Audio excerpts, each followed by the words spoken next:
I mean, it's official. Spring is here now. And so it's that time where I really do need to start putting away my winter fragrances. Now, I'm not complaining, or at least I'm not complaining about spring being here. I'm more than ready for the warm weather. But I will miss my winter fragrances. I really will. And don't get me wrong, I'm guilty of doing this here where I still will smell these and sometimes I'll even spray them on throughout the summertime, right? If I'm just kind of in the mood for something sweet that day, I want to enjoy one of my favorite, boozy or cool weather scents, I still will apply them, but I do tend to stick to my respective spring and summer rotations and that sort of thing, just because I also do like to switch into the citrus fragrances as well. So it's kind of a love-hate relationship this time of year here. So I figured I would go ahead and throw a video on 7 of the winter fragrances that I'm going to be missing the most as we do move into spring and summertime. I really enjoyed these a lot this past winter time. I wore them a lot, smelled them a lot, and I really had a good time wearing these ones, and a lot of these here got talked about quite a bit as well. So we're going to talk about these one more time. I will link them down below the discounter so you can pick them up at a price below retail. And without further ado, let's get this one kicked off with Spice Bomb Infrared. Red fruits, tobacco, and cinnamon are some of the main notes. So this one is very, very similar to the original Spice Bomb, the EDT. The main difference, though, is the red fruits that I mentioned. Now, in the beginning, if you were to smell this one for the first time, you may think it's like, just Spice Bomb EDT and that's it, like they didn't change anything, right? It's very easy to kind of jump the gun on this one, so to speak. I can't say that word. It's easy to jump to the point on this one. Hopefully I'll be okay. Come on, YouTube. I'm not talking about you-know-what. But it's true, right? When you smell this one more, you pick up on the red fruits. It's a different type of sweetness, right? The original Spice Bomb is a sweet fragrance for sure. Of course, this one is also, but a different type. It brings a different twist. It's kind of just like a refresh to this DNA. And while some people may think it's kind of a redundant flanker, a redundant purchase, or maybe even a pointless one, I think it's really nice, and I'm glad that I have this one. In the beginning, I was kind of like, is this really worth it to me? But I wore it so much over the winter time, and I found myself gravitating towards this one a lot. And in some instances, I was getting a bit more use out of this one than Extreme, which is one of my all-time favorite winter fragrances. So I think that says something. I mean, infrared, this will be one of the last times I spray it, at least until the end of the year here, back into winter time. And I love it. I think this smells absolutely amazing, and I will miss it throughout the summertime. Next up, we have Rojas Mustache Eau de Parfum. Vanilla, benzoin, pink pepper. It's been talked about a good amount. This one had a big hype wave surrounding it, and so you've probably heard this mentioned as well, but the bottle is amazing. Very, very hefty glass. The cap clicks into place, has a nice kind of, brushed gray finish to it. It looks fantastic, and of course the smell is amazing. Love this scent, and I'm not afraid to admit it either. I don't care. I'm not just riding the hype wave just to ride it. I'm talking about this one because to me it's truly amazing. And it did get featured a good amount on my channel until it went out of stock. Then I stopped featuring it, right? But I was still wearing it. You best believe I was still enjoying this one, even when I wasn't talking about it on the channel. And I still will miss it, right? This is a interesting one because while it does have a bunch of vanilla and benzoin, so kind of a sweetness, a dustiness, there's also a fresh aspect about it as well. So it could work as a good spring scent, and I could wear it here in spring. I like to kind of keep it more for fall and winter time anyway, just because I have so many other things I can start breaking out in spring, all of my citruses and aromatics and stuff. So while it could work in spring, and maybe even for some of you guys, it could work year-round. For me, I try to keep it for the cooler weather, and I will for sure be missing this one throughout the next few months here until we get back into winter in like November or so.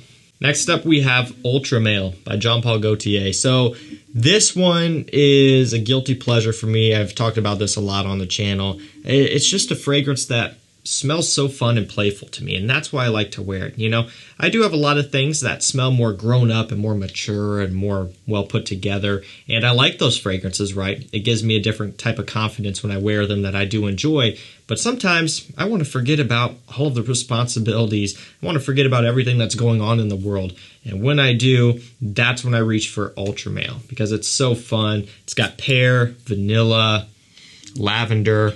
I mean, it's so sweet, like incredibly sweet. If you do not like sweet fragrances, stay far away from this. Like, turn around and run the opposite direction, because on the men's side of things, this is about as sweet as it gets. I mean, it could be unisex, honestly. For me, though, I love everything about it. It's loud, it's strong, it's just obnoxious, it's juvenile, and that's what I like about it. And I will miss this one. I miss it every time winter goes away. Up next, we have a newer release, a fragrance from the Invictus line, which has really shocked me, like incredibly strong. Like, I don't know what it is about this one that does it for me, but it's Invictus Victory. I mean, this works so well on my skin. Ooh, that didn't sound good. It resonates with me so well. I don't know what's up with that. And I mean, it smells great. This does not smell like an Invictus fragrance. Vanilla, tonka bean, amber, pink pepper. I mean, really, other than the amber, that doesn't sound like an Invictus note breakdown. And it doesn't smell like one either, you know. And to me, it almost doesn't even smell like a Paco Rabanne, because the brand, really, a lot of people have it out for the brand, and I understand why. They create a lot of fragrances that are loud and youthful and, to some, you know, very synthetic. And so it's easy to write everything off from the brand. But they do have some gems. I mean, take, for example, 1 Million Privé. It is discontinued, but that is a gem.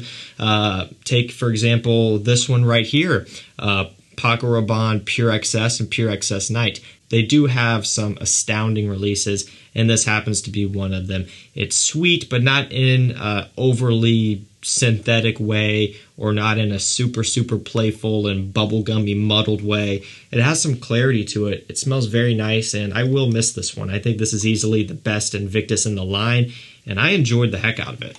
Up next, another fragrance that I didn't really have all that much of a use for, or at least I felt that way when I first got it in. I'll tell you what it is. It's Valentino Uomo Intense. So, you know, I have multiple bottles of Dior Homme Intense. I've got Gentleman Eau de Parfum, and those always kind of satisfied my sweet iris fix. You know, if I wanted a sweeter iris scent for wintertime, I would choose either of those two.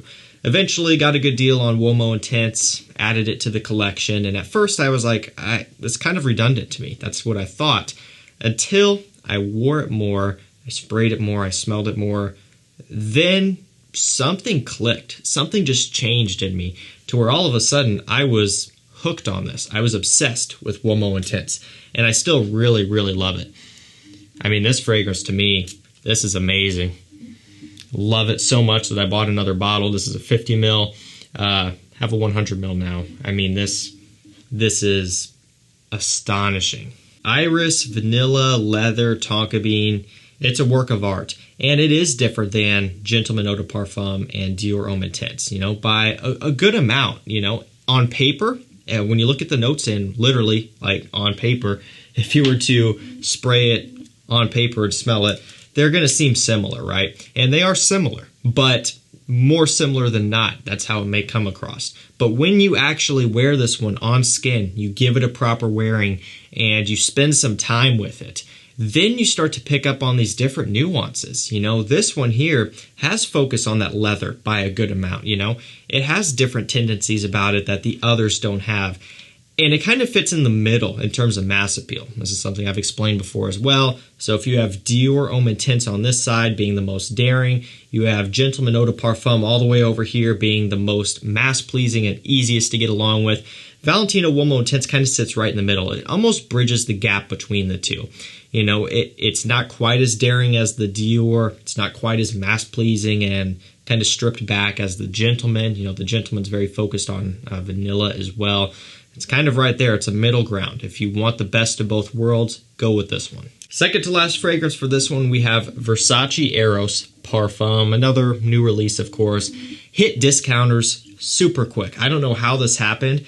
These days, it's kind of a rarity for things to hit as quick as this one did, but 100 mil, $86 on discounters, which may sound like a lot, and it's definitely not cheap. But when you look at the retail price, which is going for like 140, that's a bargain. Tonka, amber, mint, apple, you know, the whole Eros note breakdown trend, right? It's what it's all about. I don't know what it is about this one either. I think it's just one of those things where it brings me to a simpler time, you know, when I was younger, when I didn't have responsibilities, when I didn't have to worry about stuff, right? I just smell it, and it's fun, and it's playful, and it smells great. And it just so happens that the Parfum edition here is more refined, it's stronger, it has more richness, it has more depth than the EDT and the EDP, and that's what I like about it. You know, it really does amp up that DNA. It brings it back to life, it modernizes it, it makes it stronger, and makes it a little bit more mature. Now, it's still not a mature fragrance, don't get me wrong, but in comparison to the EDT, it is more mature than that one at least. I think this one is very well done. For people who like Eros, you know, the Eau de Toilette, maybe you like the Eau de Parfum, and you want to take it to the next level, get something stronger, more rich, maybe a bit more interesting to you as well, the Parfum is a must-have in my opinion. Fans of Eros will love the Parfum. This is very well done and easily my favorite of the line. And last up, we're going to end this one on a niche fragrance, one that did get featured here and there, but mostly I was just enjoying it on my own and wearing it for myself. It's Kilian Apple Brandy on the Rocks. So we have rum, brandy, apple, and cedarwood. Quick little story. Apple Brandy, not on the rocks, but the original one, you know, in the regular Kilian bottle, the 50 ml bottles. That was one of the first Kilian fragrances that I had ever smelled. Someone was very generous and they sent me a sample. I was, you know, at the time, there was no way I was going to be spending $250 on a bottle. Couldn't afford it, so sampling it was the only way. And I still remember trying that sample of Apple Brandy and being absolutely mesmerized. I mean, it literally smells like the name, right? Both versions here. And I was blown away. And I remember thinking, God, someday I want a bottle of that. Eventually, I did get a bottle of that, the original one, finally, after years. And then when Kilian released this one, they were kind enough to send it out to me. And when I smelled it the first time, that was before I had a channel or anything like that, or maybe the channel is very small. So it's kind of cool how that all came full circle here. But anyway, this one is so photorealistic. It's got apple, rum, brandy, cedarwood, pineapple, a little bit of ambroxan in here giving it a bright touch. It smells so nice, so vibrant, so juicy, boozy, addicting, sexy. I mean, this one here, this is a heavy hitter.